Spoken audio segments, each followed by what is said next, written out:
尊敬的施瓦布主席 Professor Klaus Schwab, ladies and gentlemen, friends, greetings to you all. It is my pleasure to attend this virtual session of the World Economic Forum. In 2 weeks' time, China will celebrate the advent of spring in the Lunar New Year, the Year of the Tiger. In Chinese culture, tiger symbolizes bravery and strength. As the Chinese people often refer to spirited dragon and dynamic tiger, or soaring dragon and leaping tiger. To meet the severe challenges facing humanity, we must add wings to the tiger and act with the courage and strength of the tiger to overcome all obstacles on our way forward. We must do everything necessary to clear the shadow of the pandemic and boost economic and social recovery and development, so that the sunshine of hope may light up the future of humanity. The world today is undergoing major changes unseen in a century. These changes, not limited to a particular moment, event, country, or region, represent the profound and sweeping changes of our times. As changes of the times combine with the once-in-a-century pandemic, the world finds itself in a new period of turbulence and transformation. How to beat the pandemic and how to build the post-COVID world. These are major issues of the common concern to people around the world. There are also major urgent questions we must give answers to. As a Chinese saying goes, the momentum of the world either flourishes or declines. The state of the world either progresses or regresses. The world is always developing through the movement of contradictions. Without contradiction, nothing would exist.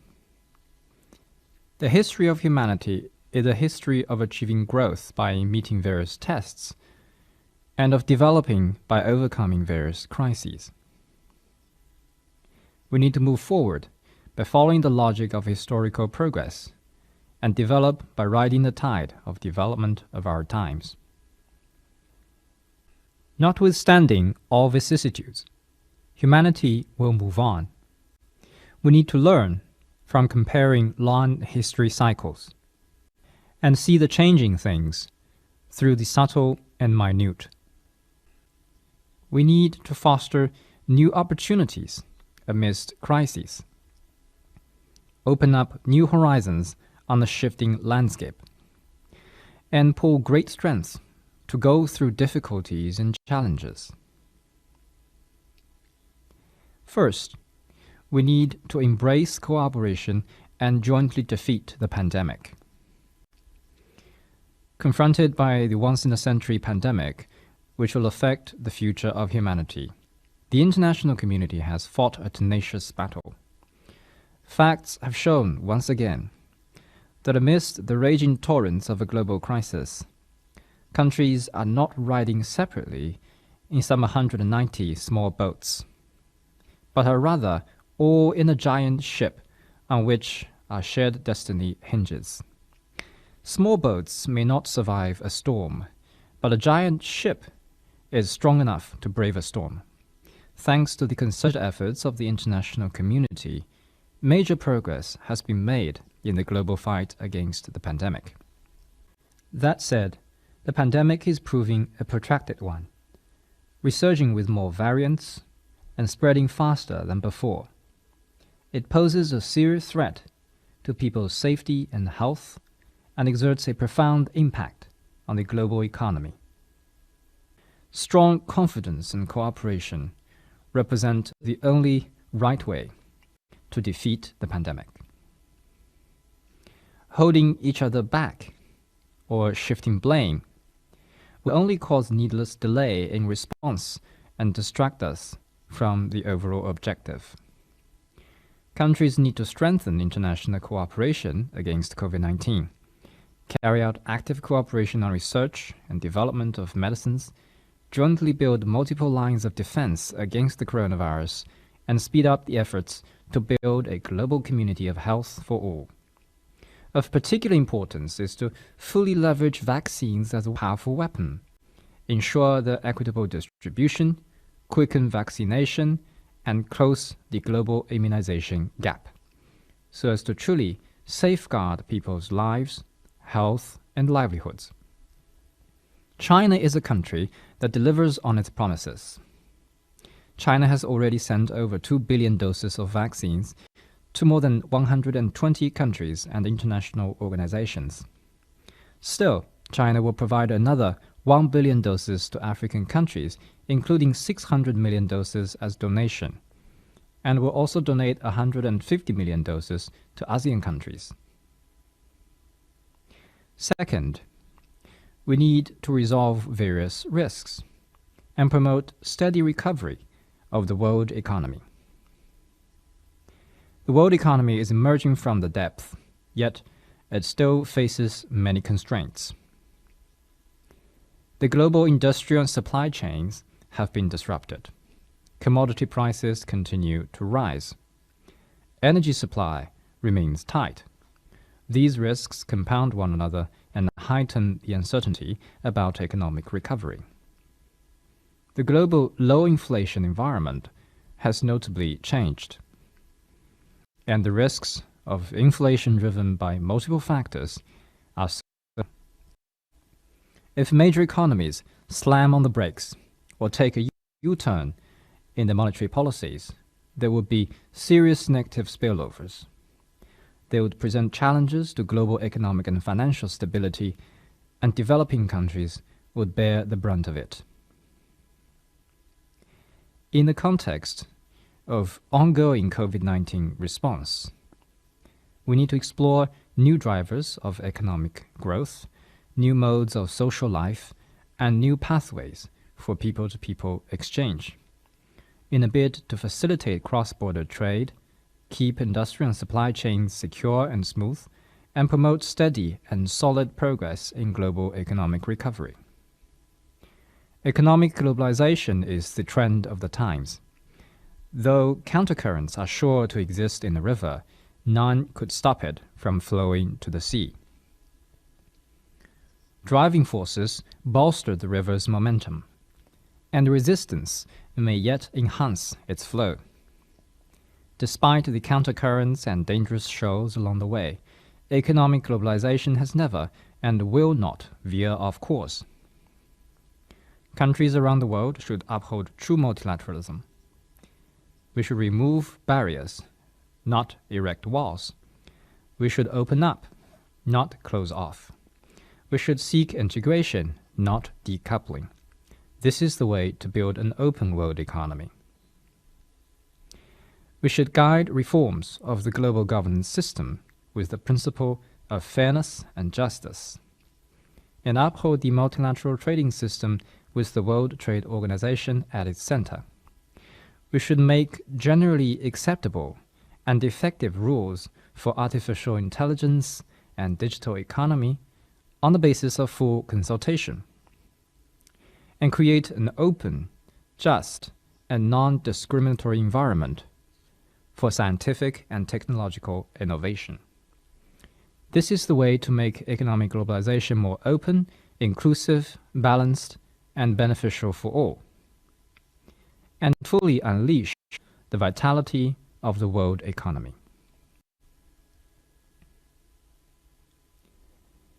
A common understanding among us is that to turn the world economy from crisis to recovery, it is imperative to strengthen macro-policy coordination. Major economies should see the world as one community, think in a more systematic way, increase policy transparency and information sharing, and coordinate the objectives, intensity, and pace of fiscal and monetary policies, so as to prevent the world economy from plummeting again. Major developed countries should adopt responsible economic policies, manage policy spillovers, and avoid severe impacts on developing countries. International economic and financial institutions should play their constructive role to pull global consensus, enhance policy synergy, and prevent systemic risks. Third, we need to bridge the development divide and revitalize global development. The process of global development is suffering from severe disruption, entailing more outstanding problems like a widening north-south gap, divergent recovery trajectories, development fault lines, and a technological divide. The Human Development Index has declined for the first time in 30 years. The world's poor population has increased by more than 100 million. Nearly 800 million people live in hunger. Difficulties are mounting in food security, education, employment, medicine, health, and other areas important to people's livelihoods. Some developing countries have fallen back into poverty and instability due to the pandemic. Many developed countries are also living through a hard time. No matter what difficulties may come our way, we must adhere to a people-centered philosophy of development. Place development and livelihoods front and center in global macro policies. Realize the UN's 2030 Agenda for Sustainable Development and build greater synergy among existing mechanisms of development cooperation to promote balanced development worldwide. We need to uphold the principle of common but differentiated responsibilities, promote international cooperation on climate change in the context of development, and implement the outcomes of COP26 to the United Nations Framework Convention on Climate Change. Developed economies should take the lead in honoring their emissions reduction responsibilities, deliver on their commitment of financial and technological support, and create the necessary conditions for developing countries to address climate change and achieve sustainable development. Last year, I put forward a global development initiative at the UN General Assembly to draw international attention to the pressing challenges faced by developing countries.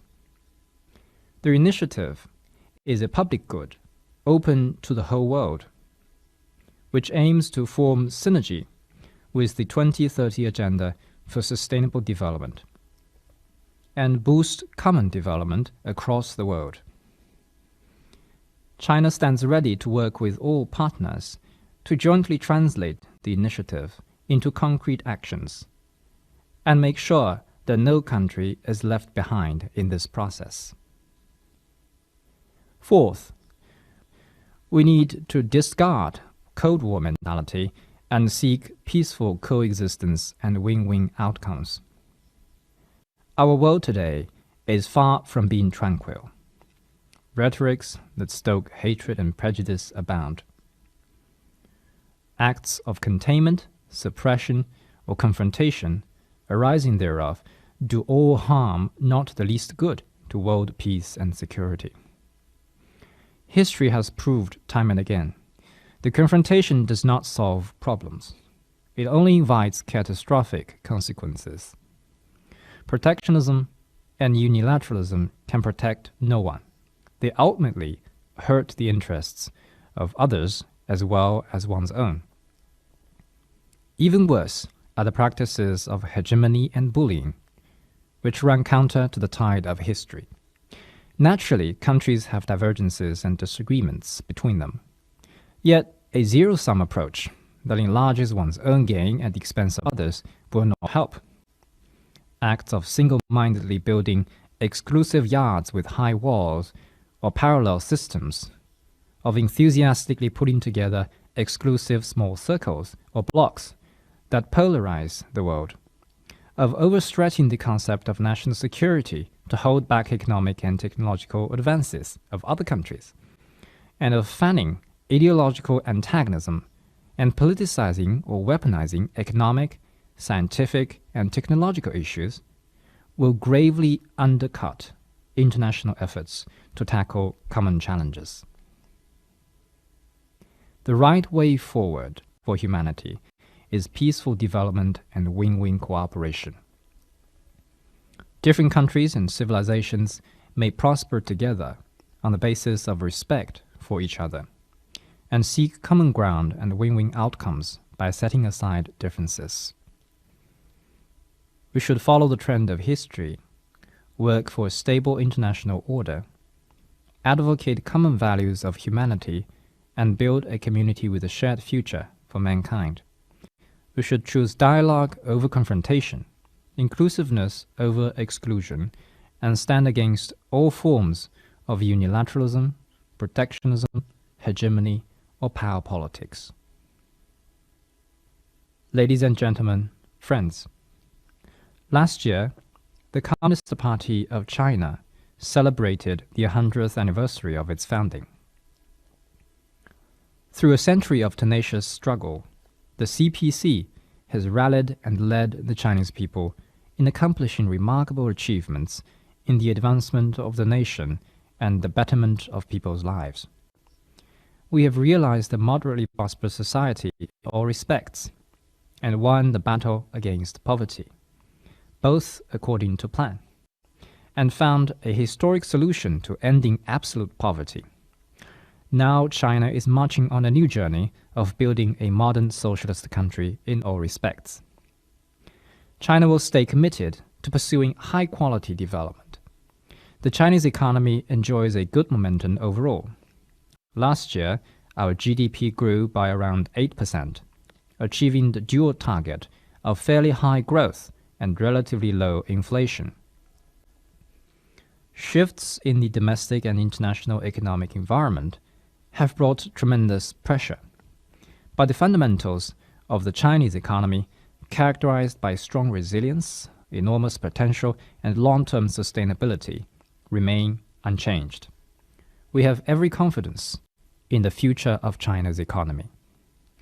The wealth of a country is measured by the abundance of its people. Thanks to considerable economic growth, the Chinese people are living much better lives. Nonetheless, we are soberly aware that to meet people's aspiration for an even better life, we still have much hard work to do in the long run. China has made it clear that we strive for more visible and substantive progress in the well-rounded development of individuals and the common prosperity of the entire population. We are working hard on all fronts to deliver this goal. The common prosperity we desire is not egalitarianism. To use an analogy, we will first make the pie bigger and then divide it properly through reasonable institutional arrangements. As a rising tide lifts all boats, everyone will get a fair share from development, and development gains will benefit all our people in a more substantial and equitable way. China will stay committed to reform and opening up. For China, reform and opening up is always a work in process. Whatever change in the international landscape, China will always hold high the banner of reform and opening up. China will continue to let the market play a decisive role in resource allocation and see to it that the government better plays its role. We will be steadfast in consolidating and developing the public sector, just as we are steadfast in encouraging, supporting, and guiding the development of the non-public sector. We will build a unified, open, competitive, and orderly market system, where all businesses enjoy equal status before the law and have equal opportunities in the marketplace. All types of capital are welcome to operate in China in compliance with laws and regulations and play a positive role for the development of the country. China will continue to expand high-standard opening up, steadily advance institutional opening up that covers rules, management, and standards, deliver national treatment for foreign businesses, and promote high-quality Belt and Road cooperation. With the entry into force of the Regional Comprehensive Economic Partnership Agreement on the 1st of January this year, China will faithfully fulfill its obligations and deepen economic and trade ties with other RCEP parties. China will also continue to work for the joining of the Comprehensive and Progressive Agreement for Trans-Pacific Partnership and the Digital Economy Partnership Agreement, with a view to further integrating into the regional and global economy and achieving mutual benefit and win-win results. China will stay committed to promoting ecological conservation. As I have said many times, we should never grow the economy at the cost of resource depletion and environmental degradation, which is like draining a pond to get fish. Nor should we sacrifice growth to protect the environment, which is like climbing a tree to catch fish. Guided by our philosophy that clean waters and green mountains are just as valuable as gold and silver, China has carried out holistic conservation and systematic governance of its mountains, rivers, forests, farmlands, lakes, grasslands, and deserts. We do everything we can to conserve the ecological system, intensify pollution prevention and control, and improve the living and working environment for our people. China is now putting in place the world's largest national parks system. Last year, we successfully hosted COP15 to the Convention on Biological Diversity, contributing China's share to a clean and beautiful world. Achieving carbon peak and carbon neutrality are the intrinsic requirements of China's own high-quality development, and a solemn pledge to the international community. China will honor its word and keep working toward its goal. We have unveiled an action plan for carbon dioxide peaking before 2030, to be followed by implementation plans for specific sectors such as energy, industry, and construction. China now has the world's biggest carbon market and biggest clean power generation system. The installed capacity of renewable energy has exceeded 1 billion kilowatts, and the construction of wind and photovoltaic power stations with a total installed capacity of 100 million kilowatts is well underway. Carbon peak and carbon neutrality cannot be realized overnight. Through solid and steady steps, China will pursue an orderly phase-down of traditional energy in the cause of finding reliable substitution in new energy. This approach, which combines phasing out the old and bringing in the new, will ensure steady economic and social development. China will also actively engage in international cooperation on climate and jointly work for a complete transition to a greener economy and society. Ladies and gentlemen, friends, Davos is known as a heaven for winter sports. The Beijing Olympic and Paralympic Winter Games will open soon. We are confident that China will present a streamlined, safe, and splendid games to the world. The official motto for Beijing 2022 is Together for a Shared Future. Indeed, let us join hands with full confidence, work together for a shared future. Thank you.